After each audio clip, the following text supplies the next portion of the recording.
বাসায় গরুর মাংস থাকলেই আমার এইভাবে ভাত খেতে ইচ্ছে করে। বাসায় যেহেতু পান্তা ভাত নেই, গরম ভাতটাকেই নিয়ে নিলাম। এগুলো সব ফ্রিজেই ছিল। এই যে গরুর মাংসটা একদম জমে গেছে, কোনো রকম গুতায় গাতায় এগুলো উঠাইছি। এই হইলো অবস্থা।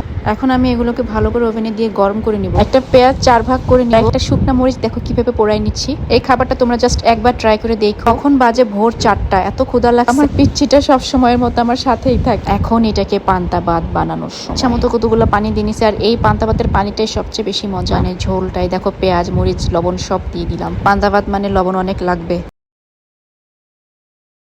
তোমাদেরকে বারবার বলতেছি, একবার খালি খাবারটা তোমরা ট্রাই করে দেখো বাসায়, বিশেষ করে যদি গরুর মাংস থাকে। আমার পিচ্চিটা খেলে বেড়াচ্ছে। শুরু করে দিলাম খাওয়া। এক বাটি খাবার পুরাটা আমি শেষ করছি এই ভোর 4টার দিকে। আর অনেক বগর বগর করতেছিলাম, যদিও একটা বয়েজও রাখি নাই। এত মজা লাগে এই ভিডিওটা দেখতেছি। এখন আমার আবার এটা খাইতে ইচ্ছা করতেছে। গরুর মাংস রান্না করবো আবার ভাবতেছি।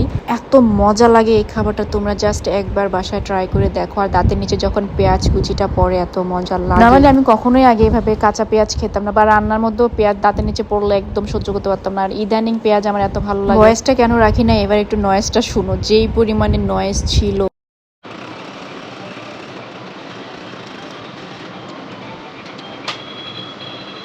যখনই আমি খেতে বসি তখনই আমার পিচ্চিটা এইভাবে চলে আসে বিরক্ত করার। কোলে বসে থাকবে আর আমার খাবার নাড়াচাড়া করবে একটু একটু। উনি কোলে এসে বসার পরে আর ভিডিও করতে পারি না এই পর্যন্ত।